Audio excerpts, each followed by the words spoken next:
Bismillahirrahmanirrahim. Al-babu, bab as-sulasiyu, yang bangsa 3. Wabihi, dan pada bab ini khamsun, ada 5, wa khamsuna, dan 50 mu'idhatan nasihat. Jadi di bab yang ketiga kita nasoihul ibad, yang artinya nasihat-nasihat untuk para hamba khusus kita. Ini ada 55 mau'izah atau nasihat yang mudah-mudahan manfaat untuk bekal hidup kita dunia lebih-lebih akhirat. Sabatun, 7 akhbarun, itu adalah hadis-hadis. Wal baqi, dan sisanya asarun, itu asar. Jadi dari yang 55 ini diperinci 7 berupa hadis, pastinya sabda Rasulullah sallallahu alaihi wasallam. Sedangkan sisanya, berarti kalau 55 diambil 7 berapa? 8 ya. Itu berupa asar. Asar-asar itu perkataan para sahabat atau tabi'in atau ulama lah ya. Jadi itulah jumlah keseluruhannya 55 nasihat. Al-maqalatu, perkataan al-ula yang pertama. Ruya, itu telah diriwayatkan anin Nabi, dari baginda Nabi sallallahu alaihi wasallam. Anau, sesungguhnya baginda Nabi sallallahu alaihi wasallam qala, itu telah bersabda, man asbaha, siapa orang yang di waktu pagi, dakhala, yakni masuk atau berada, fi waktu sobahi, pada waktu pagi, wawa, sedangkan ia, yasku, itu mengeluh, ilan nasi, kepada manusia, di qol ma'asyi, akan kesempitan kehidupan.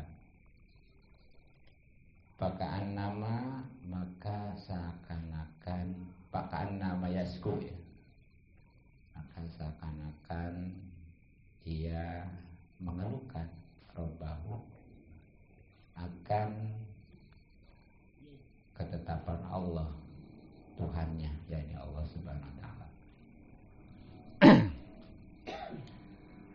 Itu jadi makalah yang pertama atau perkataan atau nasihat ya, itu diriwayatkan dari baginda Nabi sallallahu alaihi wasallam. Berarti hadis ini. Nah, di mana baginda Nabi sallallahu alaihi wasallam bersabda, kalau sabdanya cuma man asbaha wa huwa yasku di qol ma'asyi, pakan nama yasku robah gitu. Yang terjemahnya, siapa yang di pagi hari ia mengeluh akan kehidupan, kesempitan kehidupan, maka seakan-akan ia mengeluhkan ketetapan Tuhannya, yakni Allah Subhanahu wa taala. Itu jadi siapa aja yang pagi-pagi, maksudnya nih dia masuk atau berada di pagi hari, sedangkan dia mengeluhkan, mengadu, ya kalau sekarang mah curhat ya bahasanya, kepada manusia tentang sempitnya kehidupan, kesusahan lah. Nah, ini sekarang mah bahkan ya lebih luas lagi, karena sekali dia mengadu pada media sosial medsos ya, baik itu umpamanya Facebook ya, atau WA ya, nah, maka lebih luas lagi. Nah padahal mah dengan demikian naudzubillah, dia itu secara tidak langsung tanpa disadari sudah mengadukan tentang ketetapan yang sudah diberikan oleh Allah Subhanahu wa taala. Dan ini tercela ya, seakan-akan dia enggak terima takdir gitu. Ya memang sih yang namanya manusia itu udah karakternya mengeluh. Nah, sebagaimana di dalam surah Al-Ma'arij ya, surat ke-70 ayat 19 sampai 23 lah sekurang-kurangnya, di mana Allah Subhanahu wa taala berfirman, a'udzubillahi minasyaitonirrajim, bismillahirrahmanirrahim, innal insana khuliqa halu'a. Sungguh karakter manusia nih, manusia diciptakan bersifat suka mengeluh. Pokoknya mah nggak boleh sedikit. Nah, ila masawasaru jazua, apabila dia ditimpa kesusahan, dia berkeluh kesah, yang sakit, dagang rugi, bahkan ya susahlah cari kehidupan ini. Itu karakternya, baik tadi ya secara langsung maupun medsos. Itu kalau susah. Tapi wa idza masal khairu manua, dan apabila mendapat kebaikan harta, dia jadi kikir tuh. Biasa. Kalau giliran susah mah kesono kesini ngomong ya. Iya pengen dapat simpati, pengen dapat pertolongan. Padahal mah orang itu bersenang ya. Terlebih lagi kalau di medsos itu. Kalau kita curhat di medsos itu kayaknya 80% orang gak suka. Boro-boro aja. Maksud lu, gue juga sama, bahasa kan gitu. Gitu. Nah giliran kalau dapat kenikmatan lagi tuh kebaikan ya, lagi subur lah bahasanya. Wah, diam aja tuh. Iya. Bahkan ditanya juga, diomong juga. Ya nggak ada bahasanya. Ya takut diutang, takut dipinta apalagi ya. Iya. Ya dipinjam lah gitu. Nah padahal mah kalau menurut surat Ad-Duha kan ada ya, fa'amma bi ni'mati rabbika fahadits. Jadi dengan nikmat maka ceritakan tuh. Walaupun di situ tanda kutip artinya jangan sembarang diceritain. Sebab kalau sembarang diceritain, apalagi orang itu sentimen, malah bikin dengki. Ya bahkan seandainya orang itu nggak sentimen juga, kalau nggak ngebagi mah kayaknya ngapain ya gitu ya. Orang kalau mencerita mah bagi. Alhamdulillah dapat milih tuh ya, mudah-mudahan berkah gitu, sebagai wujud syukur tuh. Itu maksudnya. Jadi Pak bin Mati Robika hadis itu maksudnya mah bukan sekedar nyeritain, tapi ngasih, itu wujud syukur. Insya Allah la in syakartum la azidanakum tuh gitu. Dan memang yang namanya rezeki itu belum dikatakan suatu nikmat kalau belum disyukurin. Bisa jadi bakal jadi azab. Makanya wala in kafartum la azidanakum tuh ya. Wala in kafartum inna azabil lasyadid itu. Kalau nggak disyukurin, hati-hati. Walaupun itu nggak langsung istilahnya kufur, tapi dengan ada kata-kata inna azabil lasyadid itu menunjukkan kekufuran. Nauzubillah min dzalik. Jadi kembali itu tadi di surat Al-Ma'arij nih, surat ke-7. Jadi itu karakter manusia ya. Kalau giliran susah mah pokoknya mau ngomong sono sini. Giliran dapat nikmat mah diem aja. Boro-boro ngasih, cerita juga kagak. Nah, kecuali ilal musallin, orang-orang yang sholat baru dia mah tuh. Kalau dapat nikmat, kalau dapat musibah diem, enggak mengeluh kepada sesama, kepada manusia ya, langsung ke Allah. Karena percuma kalau mengeluh ke manusia mah ya. Nah, giliran dapat nikmat baru dia cerita. Tapi sekali lagi yang terpenting ngasihnya ya. Kalau nggak ngasih mah tadi jangankan orang yang nggak sentimen, yang sentimen gitu, yang nggak sentimen juga nggak suka. Tapi kalau ngasih orang yang sentimen juga jadi suka, benar nggak? Makanya ada hadis tahabu ya, saling berhadiahlah, maka pasti kamu akan saling mencinta. Makanya tuh kalau ada orang-orang yang sentimen, benci sama kita, sering dikasih, lama-lama mau cinta. Nah, tapi ini yang sholat yang gimana? Alladzina-hum 'ala sholatihim daimun. Mereka yang tetap setia melaksanakan sholat. Jadi istiqomah ya. Jadi nggak belang-belang, nggak sesempatnya gitu. Terutama sekali tentunya yang didasari dengan ilmu. Karena sholat, walaupun di Al-Quran itu ada ayat inna sholata tanha anil bakhsya'i wal munkar, sungguh sholat itu bisa mencegah dari perbuatan keji dan munkar. Itu manakala sholatnya memang sudah berdasarkan ilmu, benar gitu ya.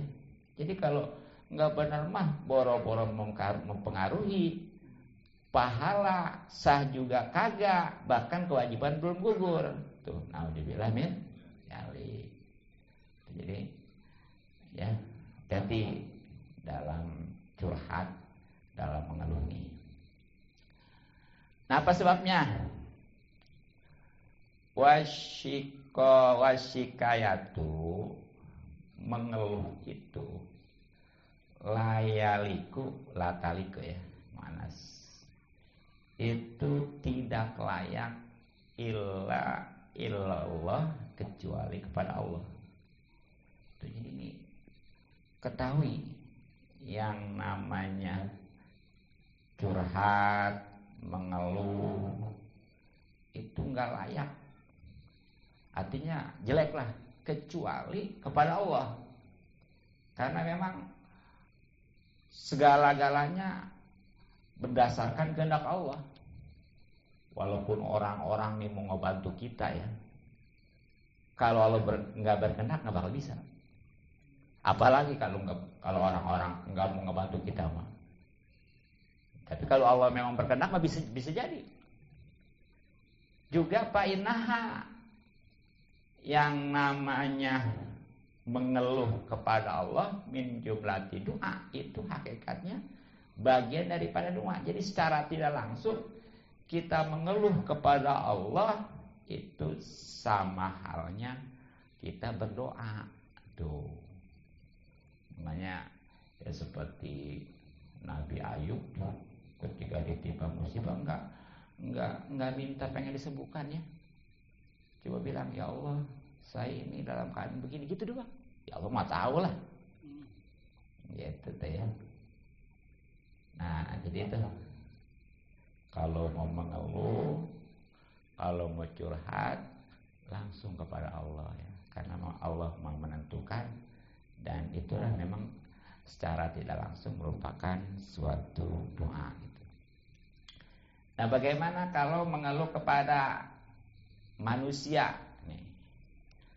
Amma syikayatu, adapun mengeluh ila nasi kepada manusia, bahia, maka mengeluh tersebut min alamati adabir ridhoi, itu termasuk ciri-ciri tidak ridho bikismatillahi ta'ala akan pemberian atau bagian dari Allah Ta'ala lahu kepadanya.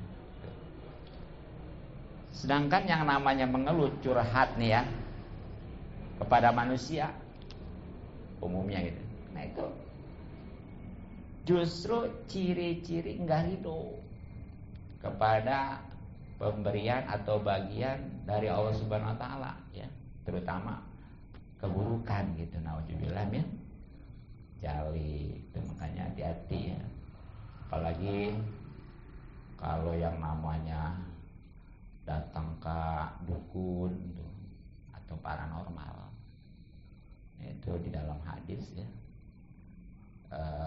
datangnya saja nih hanya baru nanya ya, baru nanya gimana nih bang, oh begini begitu ya, begitu.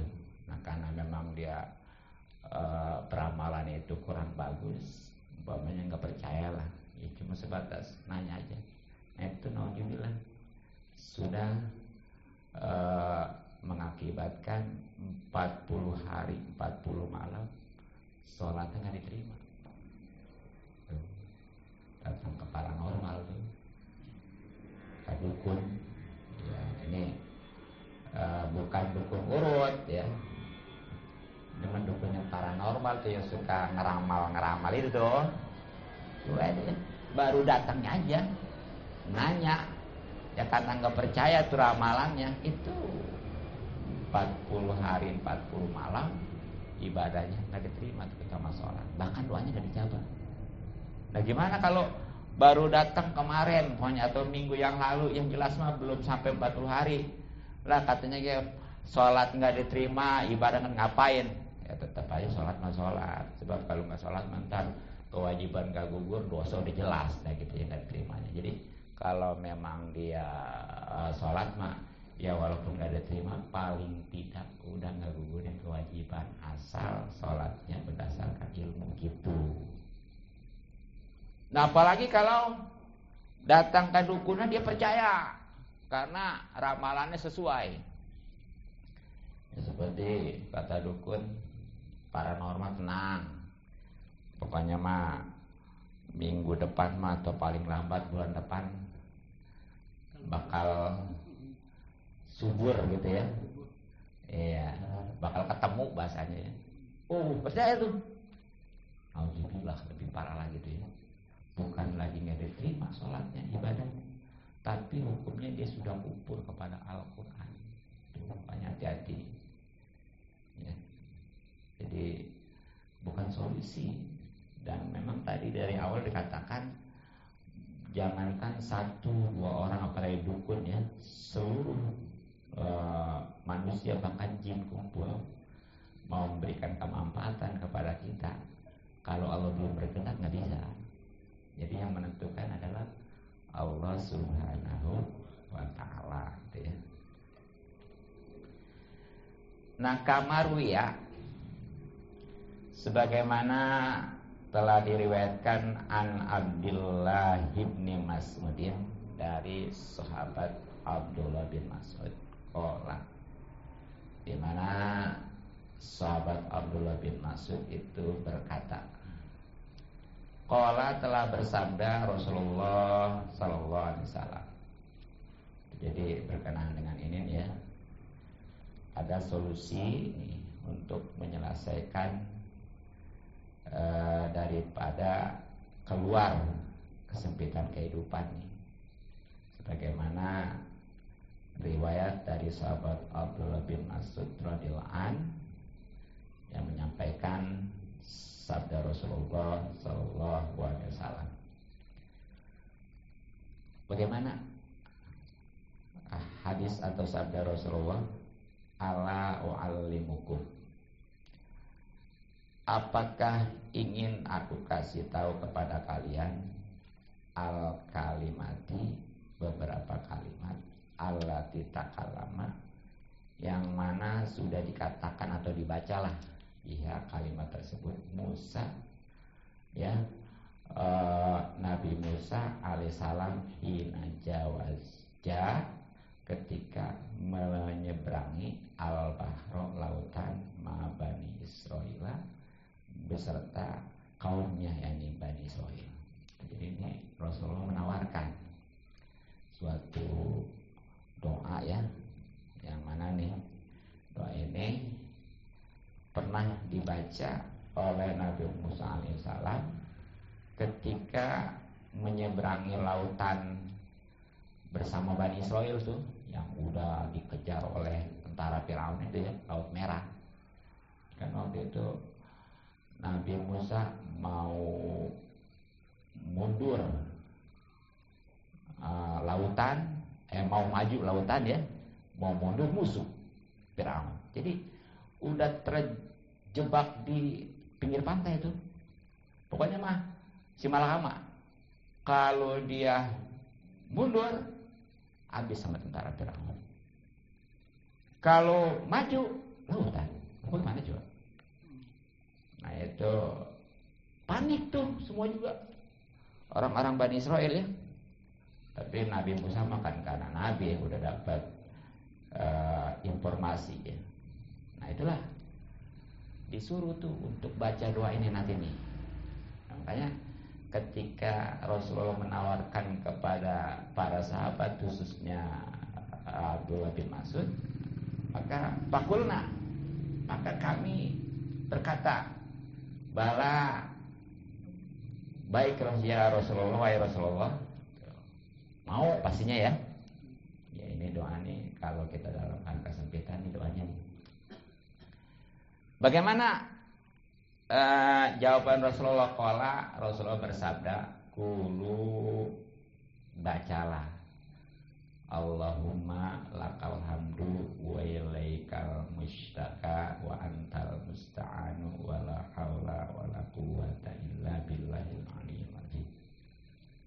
Jadi kalau dalam keadaan kesempitan ya, langsung munajat, curhat, mengeluh kepada Allah Subhanahu wa taala dengan membaca doa Allahumma lakal hamdu, yang artinya ya Allah, bagimu pujian, wa ilaika, dan kepadamu al-mustaka adalah tempat untuk mengeluh, wa anta, dan engkau al-musta'anu itu maha memberikan pertolongan, wala haula, dan tidak ada daya, wala quwata, dan tidak ada kekuatan, illa billah, kecuali Allah, dari Allah, al-ali, yang maha luhur, al-azimi, dan agung tuh. Jadi itu bacaan itu kalau kita dalam keadaan sempit ya. Ya nanti kalau mau pengen dihafal, ada nanti kan di YouTube-nya ya, di kolom komentarnya nanti ditulis gitu ya. Itu tuh.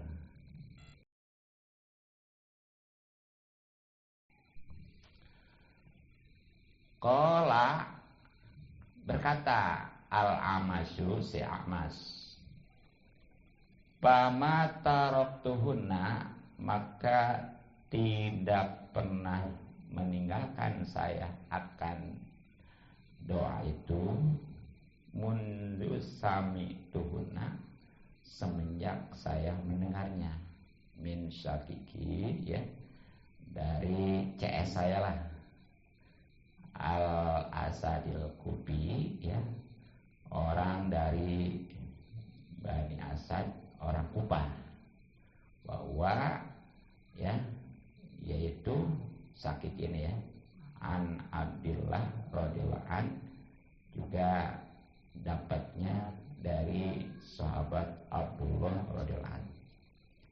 Jadi ini doa ini, ya, kata Syekh Ahmad, semenjak beliau mendengar dari CS-nya nih, ya, ada juga mengatakan dari saudara kandungnya, yaitu dari Bani Asad orang Kupah, ya, tidak pernah meninggalkannya, artinya selalu dibaca, ya, bukan aja waktu sempit, pokoknya mah. Nah, dan memang yang namanya Asadil Kufi ini juga dapatnya dari sahabat Abdullah radhiyallahu anhu, ya.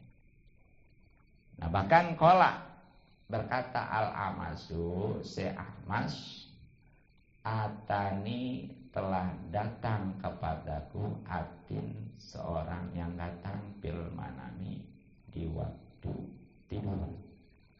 Pakola, maka berkata tuh yang datang tersebut, ya Sulaiman, wahai Syekh Sulaiman, zid, tambahkanlah bi hadil kalimati, pada kalimat-kalimat ini, ya, wanas aluka, tambahnya nih, ya, yang artinya, ya Allah, saya minta kepada engkau ala pasadin, atas kerusakan bina pada kami, wanas aluka, dan kami minta kepada engkau sholaha amrina, akan kebaikan perkara kami, kulihi, seluruhnya. Jadi ya, karena inilah keistiqomahan si Amas membaca doa ini nih tadi tuh, ya, itu sampai suatu ketika beliau mimpi nih, kedatangan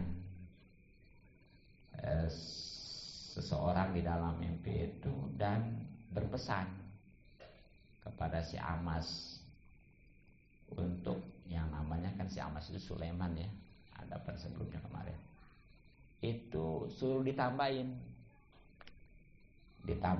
dengan wanas aluka ala pasadin pina, wanas aluka sholaha amrina kulli. Jadi lengkapnya Allahumma lakal hamdu wa ilaikal mustaka wa antal musta'anu wala haula wala quwwata illa billahil aliyyil azim, wa nas'aluka ala pasadin pina, wa nas'aluka sholaha amrina kulli. Sekali lagi, kalau